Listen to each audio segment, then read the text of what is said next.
দেখেন পবিত্র মক্কায় এই যে নতুন রাস্তা, নতুন সিটি তৈরি হচ্ছে এখানে।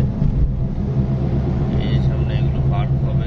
এখানে যে দেওয়ালের মধ্যে যেরকম চিত্র দেখা যাচ্ছে সেম চিত্র এখানে ফুটিয়ে তুলতেছে। বাস্তবে রূপ নিচ্ছে। দেখেন শ্রমিকরা প্রচন্ড রোদ্রের মধ্যে কিভাবে কাজ করতেছে। এখানে রোদের তাপমাত্রা ৪৬ ডিগ্রি। এই যে দেখেন রোদ কি পরিমাণ রোদ করতেছে। এই রোদের মাঝে আমরা এসির ভিতর বসেও থাকতে পারি না। এসি পর্যন্ত ঠান্ডা করে না গাড়ি। এই অবস্থায় ওরা কষ্ট করে যাচ্ছে।